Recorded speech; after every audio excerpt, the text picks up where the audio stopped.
Track 2. Drugs and Candy. Keith hates memories. Haunting and clinging. Digging claws into him and refusing to let him go. A weight that drags him down, threatening to overturn his balance and suck him down into a void. A void of shadows. Of nothingness. A pit that he's spent years trying to climb his way out of. Memories worn like a second skin, shaping him, clinging to him, with him every moment of every day. Guiding his actions. His decisions. Memories trapped deep inside. Locked away in cages and dark rooms. Memories that he refuses to let see the light of day, lest they tear him apart and leave him as nothing but a hollow shell. Memories that live in his mind. Lurking in his thoughts. Whispering in the shadows. Waiting. Watching. Revealing themselves like a moment of weakness. Leaving him reeling. Unbalanced. Unable to breathe. Memories like embers, refusing to die, no matter how much he tries to smother their flame. No matter how much he tries to leave them behind. No matter how much he tries to forget. Embers that never die. Embers he ignores, turns from, but knows that deep down, he can never put out completely. Knows he doesn't want to. Knows that their loss would hurt him more than their existence. Memories like embers he keeps deep down. Treasures hidden and buried in the ashes of the past.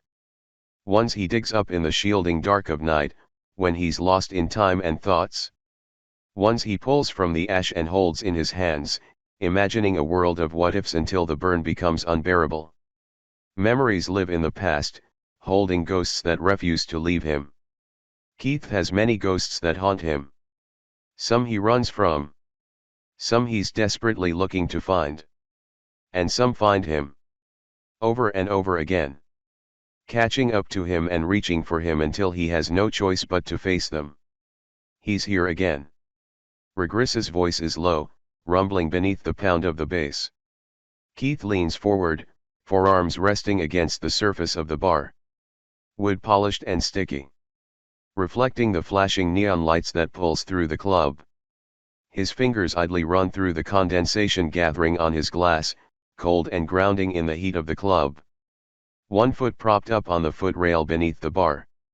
His heart hammers painfully in his chest, a trickle of anticipation twisting its way down his spine. He taps a finger on his glass, humming his acknowledgement. Not surprised anymore. Regris stands next to him, back to the bar, elbows resting atop it. He's turned out to the crowd. Monitoring. Keeping an eye out.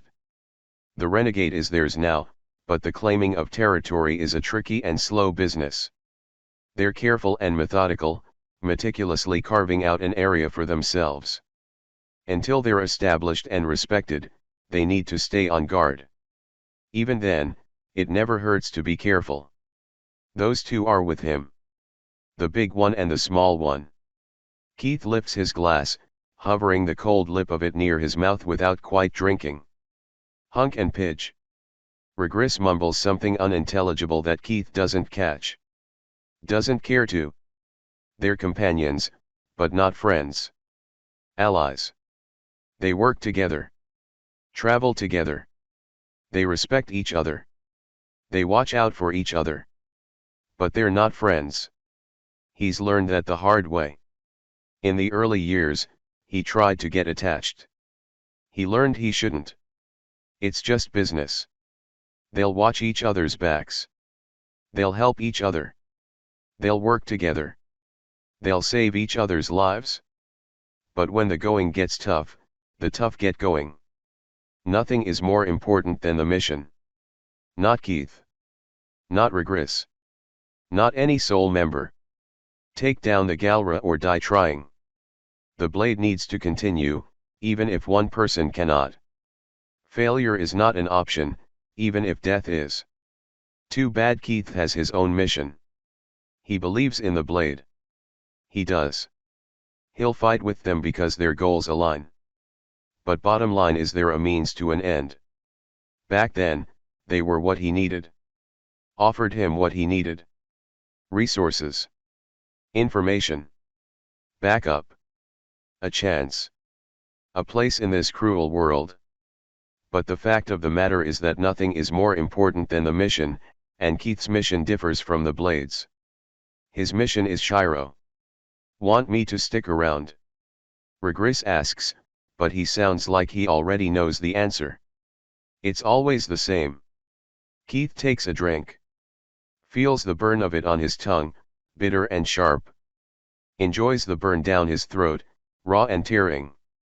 He licks his lips, and despite the bitterness of the whiskey, he can almost taste the phantom sweetness of Lance's lips.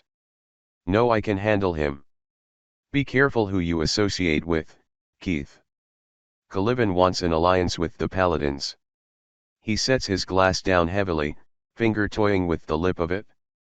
They're Paladins. I'm playing nice. Just don't f*** over our chances if things go sour. Keith looks at him sidelong, glare sharp and dangerous. Regris doesn't flinch, but he rarely does. His gaze is locked across the room, lips pursed into a small frown. What's that supposed to mean? He downs the rest of his drink, turning to face Keith as he slams the empty glass on the bar top. He meets Keith's gaze, eyes hard in warning. A touch of concern. For the mission or for Keith, he's not sure. Don't hurt him. Keith's stomach twists. Lead forming in his gut. Sour and painful. Burning through him like acid. Clawing through his insides. Reaching up with toxic fingers to tear at his heart. Blue eyes. Wild and chaotic, dark and unpredictable. A storm at sea. A swirling hurricane of anger. Of confusion. Of hurt. Threatening to grab hold of him, drag him down to the depths, choke him, drown him. Suck him into an abyss where he's directionless and lost. Nothingness. Blue eyes cold like the sea. Frigid and forming ice in his veins. Face, beautiful and sharp, lacking all its normal warmth. Lacking the light of his smile. Hardened and sharpened. Tongue lined with barbs as he tells Keith to leave. Pain edging his words beneath the venom. Pain fringing the thorns of his glare. Pain in the center of that storm in his eyes. Pain that Keith can feel like a knife to his chest, twisting deep and scarring. Until the echo of that pain still throbs whenever the ghost of memory rears its ugly head. Keith frowns, turning back to his drink, a pulse of pain echoing with each pound of his heart. Too late. He's already hurt him. But he keeps coming back, and Keith can't push him away. It took everything in him to do it the first time. He's not strong enough to do it again. Regris leaves his side, and only moments later it's filled. A body close to his own. The warmth of him pressing into Keith's side as an arm falls over his shoulder. The smell of him, somehow crisp and clean despite the smoke and grime of the club. It's familiar. It reminds Keith of nights spent beneath the stars. He turns his head to it. Just slightly. Just enough to gaze at him sidelong. To catch a glimpse of his face. Beautiful. Angles of it sharper and broader than he remembers. An age lining him that wasn't there before. Shoulders broader. Body taller. Leaner. Hips narrow and legs long. Hands wide and fingers slender as they run through his hair, twisting the tips between his knuckles. Come here often. His voice is low. Rough. Lilting and dancing as it schemes across the pounding bass. Keith feels his lips quirk at the edges. It's a familiar back and forth. He falls into it easily. You need new lines. Lance McLean.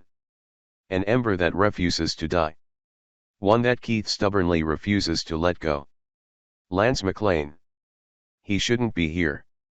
He shouldn't be here, wrapped in the cloud of smoke and twisting easily through the throngs of writhing bodies. He shouldn't be here, flashing neon lights playing across his bronze skin, highlighting the dangerous gleam of his eyes and the challenge of his smile. He shouldn't be here, with shadows cast beneath his eyes and filling the wake of his mirth. He should be with the garrison where Keith left him. He should be working to do better, to be better. He should be following in Shiro's footsteps. A poster boy. He should be a soldier. An explorer. He should be living his dreams. His fantasies. He shouldn't know the shattered reality of the lower city. He should be high above. In the tops of the towers. Where the smoke is thinner and they can actually feel the warmth of the sun. He should be above all of this. Where things gleam and shine. He should be out of the city, out on adventure, smiling and laughing and never knowing hardship. That's where Keith left him. That's where he should be. Living out the dreams they shared. He shouldn't be here, stalking the cracked concrete like he owns it. Walking into clubs like he's done it a million times before. He shouldn't look so good with smoke trailing from his lips and the neon lights caressing his skin. He shouldn't own the streets on a speeder, reckless and wild, riding the line between dangerous and thrill-seeking. Taunting death with his smile and cracked lips. He shouldn't be in Keith's world, yet here he is. Confident as always. Cocky and sure. Living in the muck and grime and shadows of the city like a breathing diamond. Hard at the edges but gleaming with all the beauty that people here can't touch. He shouldn't be here. Yet here he is. Pressed against Keith's side, points of their bodies touching, igniting fire beneath his skin. Weight of his arm across Keith's shoulders familiar and comforting. Smell of him so subtle yet somehow stronger than the reek of the club. Of the bodies around them. He chuckles, and Keith can feel it vibrate down his spine. Because that's what Klance is. A vibration. A wave in the air. He changes the air when he walks into a room. It's palpable. A shift. The way he moves. The way he smiles. The way he digs into people and pulls them out from behind their walls. The way he makes people better. The sound of his laugh. It's an outlasting vibration that Keith has never been able to shake. It's always been there. In his memories. Beneath his skin. Sinking deep into his core. Waiting. Watching. He can't escape it. He doesn't want to escape it. Klance leans over the bar, catching the bartender's attention and ordering. It's with a charming smile. One that makes Keith's stomach flip. The arm on his shoulders shifts. Broad hands sliding down his back, slipping beneath his jacket, resting at the base of his spine. It's casual. It's intimate. It burns.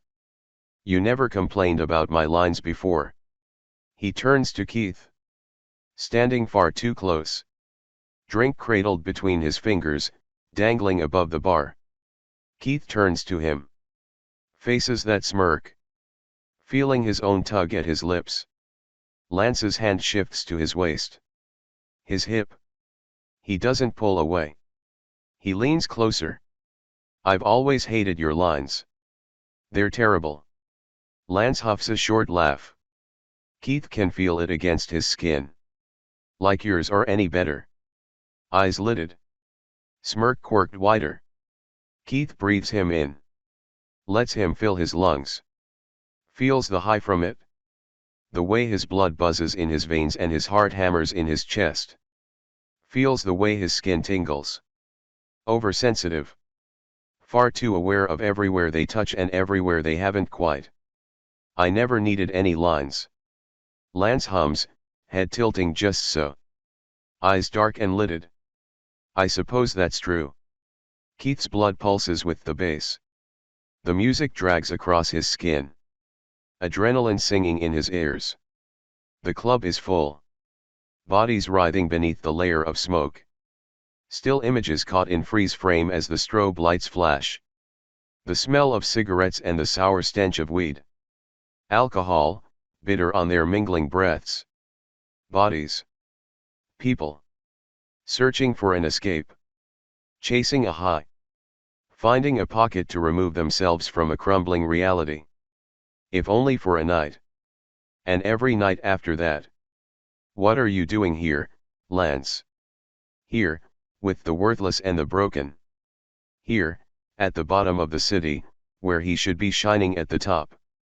Here, dwelling in the realm of broken dreams and shattered fantasies. Here, where reality is cold and harsh, hardening nerves and skin, withering hope and happiness. Here, at the Renegade. Wearing his trademark smirk, casting tantalizing shadows in the neon glow of the lights above the bar. Here, with a Paladin V embroidered in blue across the back of his leather jacket. Here, well outside of his established territory. Here, in a world where it's hunt or be hunted. Where bruises make a home on their skin far more often than smiles. Lance's hand slips down to his hip, fingers tugging at and playing with the leather of his belts. Playful. Teasing. Demanding. He lifts his chin, just enough to brush his nose against Keith's. Sending shivers down his spine at the intimacy of it. Just looking for a little fun. Know where I can find some? Nope, he says, but he's not pulling away. He doesn't think he can.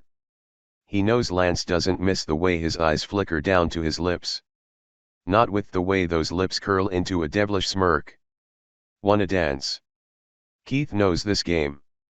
I don't dance. They've been through it many times before. They go through it most nights. Lance finds him. Lance goads him. Keith gives in because he's powerless to resist. Because Lance is a ghost he doesn't want to shake. A ghost that carries with him a memory of a time when Keith was happy. And if only for a moment, Lance offers that sweet taste of contentment. An echo of what they once had. Keith wants it. What's the matter, Kagane? Scared. A hollow point conversation. The framework of the game. The steps to the dance. The words are a mimicry of the motions they've gone through dozens, hundreds, thousands of times before. Despite knowing how this ends, Keith feels the spinning trickle of anticipation. A vibration shivering across his skin as he licks his lips. As he watches Lance's hungry eyes follow the movement. I'm not scared. He holds Lance's gaze as he downs the rest of his drink. Feels his smirk as Lance does the same. He doesn't resist as Lance tugs him deeper into the club. As they weave through the maze of bodies. As they find a bubble, surrounded by noise and smoke and flashing lights, but somehow feels perfectly alone all the same. As Lance's hands find his hips. As his hands find the front of Lance's jacket.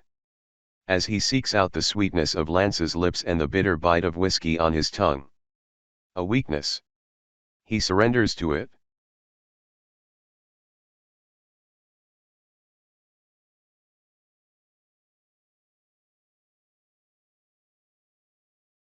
The concrete ceiling of Lance's apartment has cracks running through the plaster, chipping and splintering the corners. The air vents hum, rambling and rattling. The cinder block walls are cold and uninviting, but covered in posters and tapestries and knickknacks, hiding the cold reality of the room. An apartment that's far better than most of the sector of the city, on a high floor, large enough to comfortably house him, Pidge, and Hunk, complete with air filtration and a water heater that's actually reliable, enough electricity to power their equipment and exploits that Keith only got a brief glimpse of as he and Lance stumbled through the apartment to his room the night before, and several nights before that. A decent apartment given that they're still in the lower city, given that even Lance's top floor apartment barely scrapes the towers, given that grime is a second layer to the walls, both inside and out, given that mice scurry in the stairwell and the elevator is a hollow shell. Despite looking nice, everything in the apartment has the quality of looking old, used, worn. Still, it's better than where Keith lives, a hideout for the Blades, doubling as a poor excuse for a home while they try to carve out a foothold. Being a paladin must be nice. He still has a hard time believing that Lance is a paladin, that he's here, that he steps so flawlessly into Keith's world and has built himself up as a force to be reckoned with. a name that people only dare to whisper in the shadows and alleyways, eyes glancing over their shoulders, rumors of a dangerous man with a glinting smile and a gun that catches the neon lights. It's a far cry from the boy he used to know. Turning his head, Keith examines Lance's profile. The curtains covering the room's window are thick and dark, blocking out most of the faint, gray daylight and creating a poor replication of the night. Lance is lit by the dull, pulsing glow coming from his intricate computer set up in the corner. A dull blue and green light as the hologram display mimics the slow breath of sleep. Here, sprawled out and vulnerable, face lax in sleep, hair messy, and skin bruised from Keith's lips, body tangled in his threadbare sheets. Lance looks younger. The harsh lines of his face no longer cut, his eyes no longer whisper of a storm, his lips no longer curl into a smirk that caused shivers of dread and excitement in tandem. Despite age maturing his features, here and now Keith can see that he's the same boy he knew in the garrison. The same boy who held his hand and forcibly pulled smiles from him. The same boy who spoke of doing good, of changing the world, of becoming a hero. The same boy who wanted to make his family proud. The same boy who lived in a fantasy. The same boy who made Keith want to believe in that fantasy. The same boy Keith left alone and hurt, eyes glassy and lips twisted into a frown to hide his broken heart. He's still in there, hidden beneath the paladins he's become. He doesn't belong there. He doesn't belong in Keith's world. Keith tried not to drag him down, yet here it is anyway. He wants to stay. He wants to reach out to him, to feel the smoothness of his skin beneath his fingertips, to curl up into his side, to bury himself in all Lance has to offer and escape the things that claw and writhe in the back of his mind. He wants to stay, and that's all the motivation he needs to leave. He slips out of the bed, dressing in the shadows, on silent feet. He slips out of the room, casting one last look over his shoulder, feels the ache in his chest, feels the buzz, the need of another hit, another taste of that sweetness Lance has to offer. He turns and he leaps.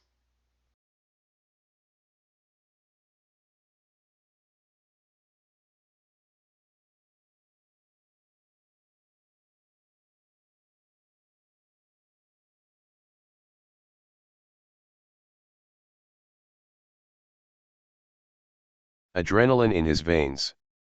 The taste of blood on his tongue. An ache in his side.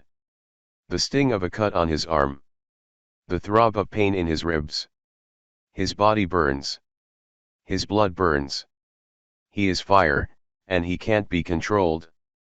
He crouches low, flipping his knife around in his hand, blade pointed back. Other arm held out. Defensive. Waiting. His eyes flicker around the group. They surround him. One with chains, wrapped around a wrist and spinning. One with a knife, blade wicked and sharp. One with a metal staff, sharp crackle of electricity on the ends. One with a long, jagged-looking blade, glowing with energy, blood on it sizzling as it burns. He knows there are more. He can hear his fellow blades fighting around him. Hears the grunts and the curses, the firing of shots and the clang of metal. The shouts of pain. His breath is harsh in his ears, chest heaving with each inhale. The buzzing hum of twin blasters, pitches weaving together in perfect harmony. A warm weight pressing to his back. Broad. Strong. Firm. The smell of wind and ocean and mint.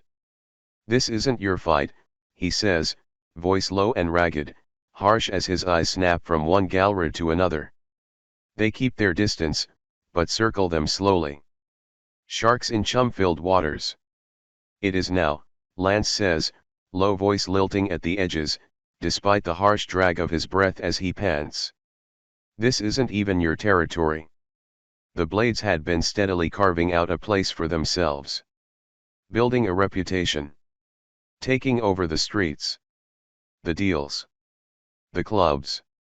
They chose a sector of neutral space between the Paladins' growing territory and that of the Empire. The blades are rising fast, and as such, they expected a little kick. They've been fighting the Empire for years, hitting hard and escaping into the night. This is the first time they're attempting to set down roots. It was bound to flush out the Empire's goons. To test them. To weaken them. To send a message. Get out or be crushed. Too bad the blade had no intention of backing down. Caught up in the wrong place, wrong time, Lance says, and Keith can feel the shrug against his back. You wouldn't have been if you had just stayed away. If he hadn't made a habit of coming to the Renegade. If Keith hadn't made a habit of waiting for him. If they didn't have a habit of finding each other. Again and again. Lance wouldn't have been with him when Keith got called into action. You could have left. And let you get all the action? Don't think so, Mullet. He glances over his shoulder, caught in a sidelong gaze tilted with a smirk. Confident. Cocky. Self-assured as he heaves the twin blasters in his hands. They fit his long fingers perfectly, cradled delicately and with poise. With firm assurance. An extension of him. A piece of who he is.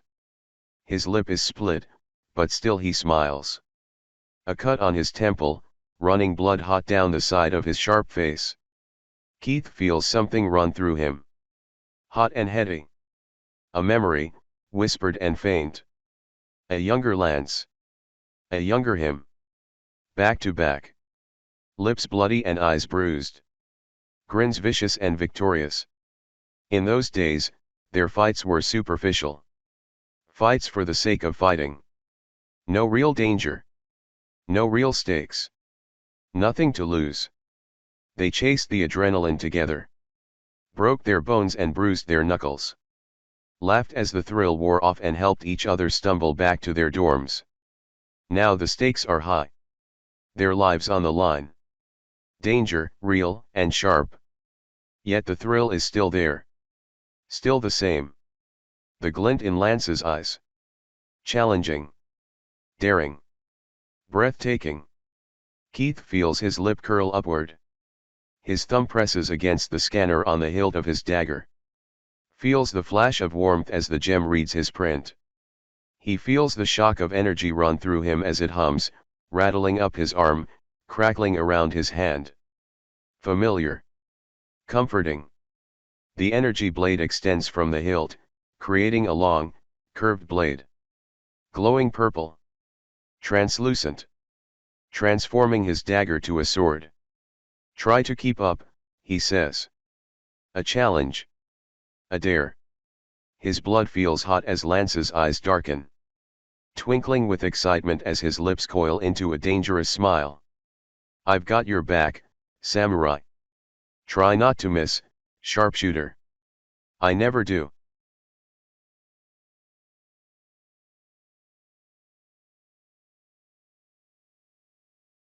The lights of the motorway flash by.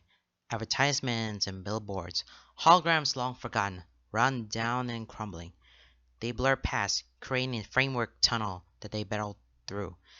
Wind ripping through his hair, tugging at his jacket, at his shirt, threatening to tear him off his bike. He leans forward over it, hands gripping the bars, goggles protect his eyes, but he squints against the wind anyway. He flies his hoverbike low, weaving through the debris and crumbling pillars of the old highway. He hasn't done this in years. He hasn't felt this free in years. The roar of another bike as it pulls up next to him. He glances sideways to catch a glimpse of Lance's profile in the neon lights. How they play off his skin. How the wind tears at him. How he throws his head back and howls into the night. How the curve of his grin splits his lips. A flash of teeth. A gleam of eyes catching the glow bordering the motorway. Then he pulls ahead, racing up ahead of Keith. Dangerous speeds. Too low to be safe. Too much debris. Too much traffic. They weave through it all. Barely a breath away from the obstacles. Reactions more on instinct than anticipation. Adrenaline singing through their veins. Laughter whispering on the wind.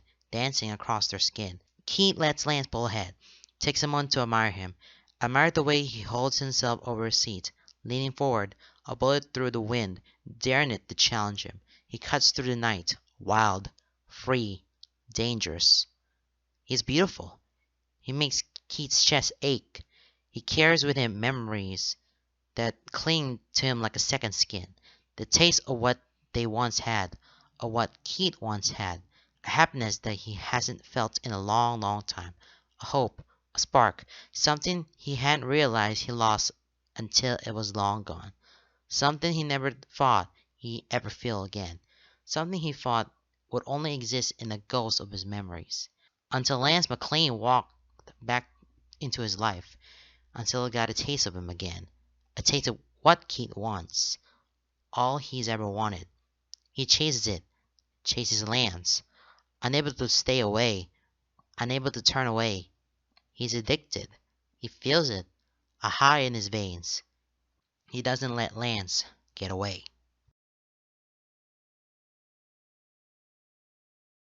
The members of the Blade don't say it directly, but Keith knows. He can read between the lines. The subtext. The implications that hide in the shadows of their words. They want him to give up. They want him to move on. They want him to accept it. He can't. He won't. He doesn't want to. He has to, but it's hard. They haven't heard from Shiro in a long, long time. Leads have gone cold. Rumors have dried up. Whispers have faded to silence. The Blades don't think they'll find him. They don't think they can. They think he's beyond saving. Keith can see it in their eyes. In their tight-lipped expressions. In the glances they share. In the way they carefully form their words. In the way they hesitate around him. He left everything to find Shiro. He gave up everything. He joined them because they offered the best chance he had. Because he found out his family had connections to them. They accepted him. They helped him. They trained and guided him. He helped them, they helped him. But they don't think there's anything to help with anymore. They think Shiro's gone. Keith knows there's logic to their reasoning. He knows it's not baseless. He knows they mean well, but they're realistic. They don't dance around hope. They cut to the point. The point is Shiro has dropped off the radar, and they don't think he'll come back. The point is Keith may have to accept that he's gone. He can't. He won't give up. He can't give up. Shiro never gave up on him. A kid from the streets. From the lower city. A kid with potential. Shiro saved him. Shiro raised him higher than he ever thought possible. Shiro gave him a reason to fight. He won't stop fighting for Shiro. He can't. He won't. But every passing day, he feels the doubts pressing in. He hears the whispers. He knows acceptance is right around the corner, and he doesn't want to face it. If he accepts that Shiro might be gone, he'll stop fighting. If he stops fighting, who is he? What else does he have? He feels it. Creeping beneath his skin. A crawl. A tingle in his fingertips and his toes. His limbs' movements slow and numb. He feels it in the tightness of his chest. Unable to breathe deep. Unable to breathe slow. He feels the twist in his gut. The nausea. The leaden feeling of his body, heavy and sluggish, despite his mind feeling light, drifting, spiraling. He finds Lance. Drawn to his warmth. His light. His spark. His hope. Everything he is. Everything he represents. His steadfast approach to everything. His laugh, light and challenging to the world. A sharp grin that sees the darkness and creates a spark. A flash. A light. Captures the neon glow around them and makes it his own. His own beacon. One Keith is powerless to resist. He feels the breakdown. Feels the beat of it in his veins, his heart, his lungs. He's high on it. Feels like he's floating high, too high, anticipation making him tense, waiting for the drop.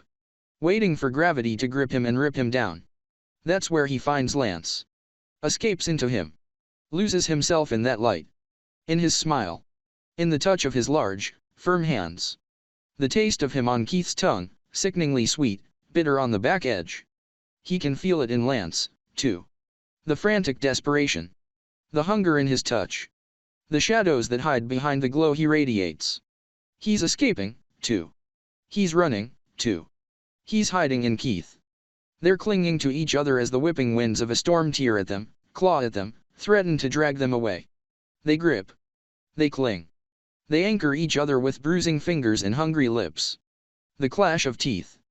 They anchor each other in the warmth of touch. Bodies pressed close. Teeth finding lips and skin, sinking in. Marking each other to create a place to hold memories. So come morning, they know it happened. Fingers dig into bruises, old and fading. Scabs torn as their bodies grind and nails drag down backs, arms, legs, chests. Kisses exchanged in a fervor. Devouring each other. Hands desperate. Refusing to let the other go. Gripping. Bruising. Claiming. Seeking solace in each other's warmth. Lost to panting breaths and sweat-soaked sheets. Taste of blood on their tongues from split lips. Hips marked with fingers. Lance gets him out of his head, if only for a moment. Keith fills the space in his bed, if only for the night. Both of them high on the beat of a breakdown.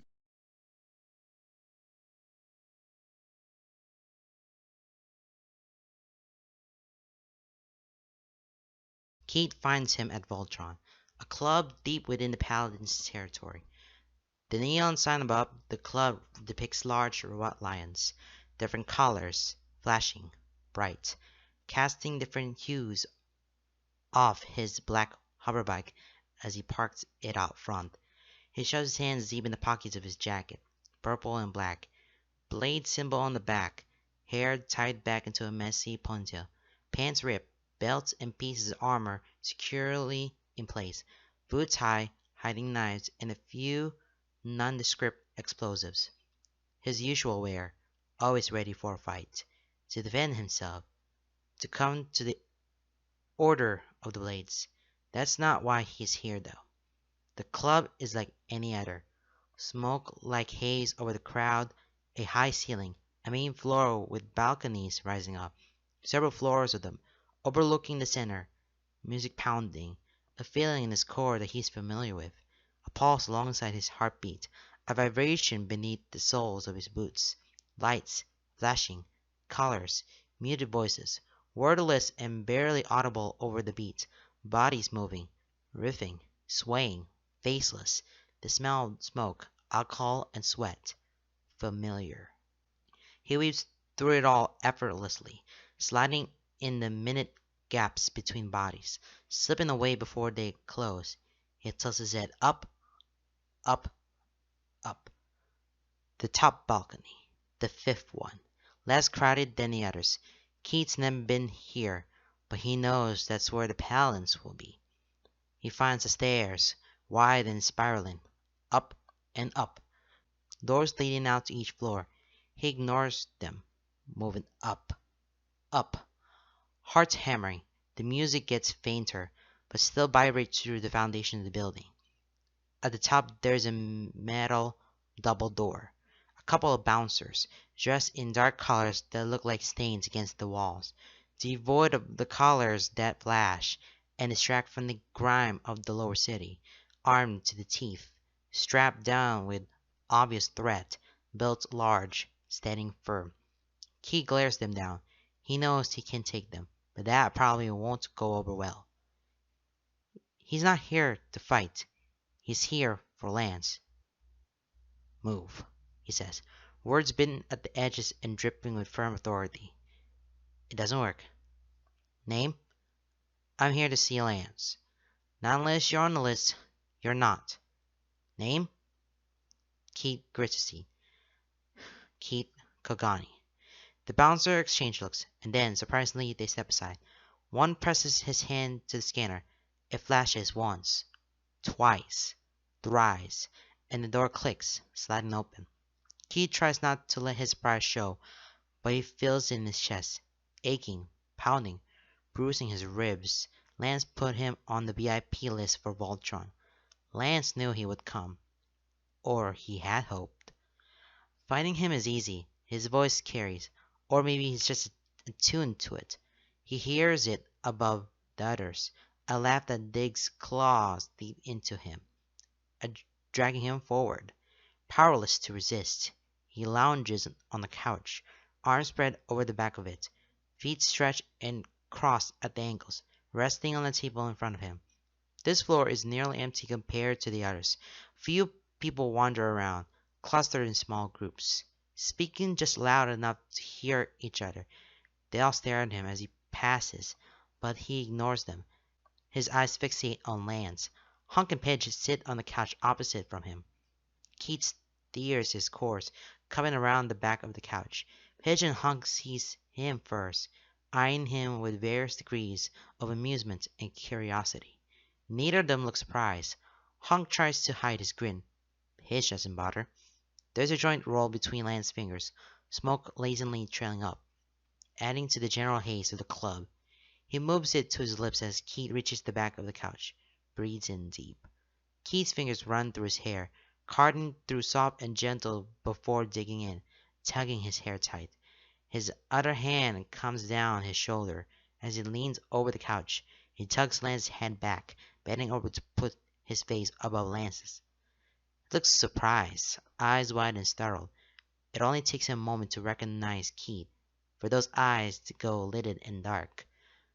Keith tilts his head, angling his lips over Lance's, just barely brushing, a tease of a kiss. His tongue flicks out, running along the seam. Lance's lips part, smoke coiling lazily out as he exhales. Keith breathes in, sour and bitter, a cutting edge of sweetness, tasting faintly of fruit, of Lance. He lets it fill his mouth, his lungs.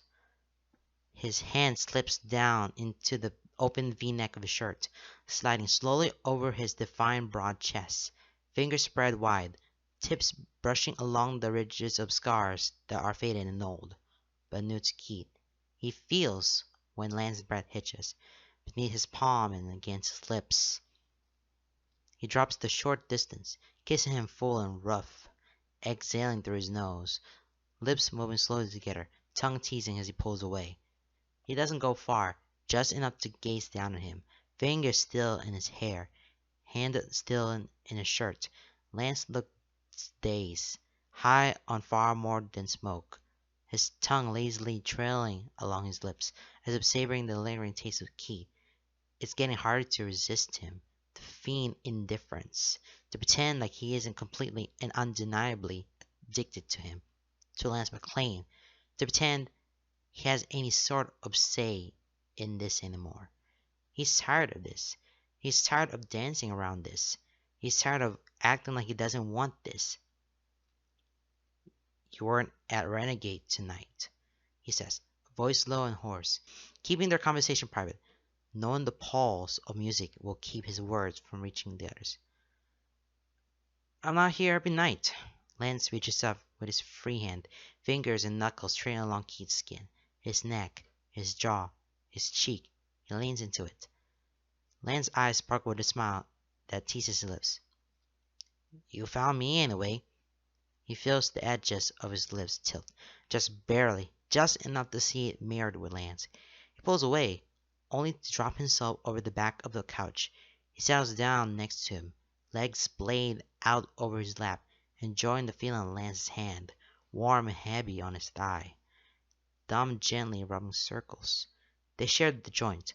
They order drinks. Keith lets himself get lost in the haze, in the laughter shared between friends, in the touch of Lance, in the banter with Pidge, in the jokes with Hunk, in the atmosphere, in the moment. He lets himself have this moment.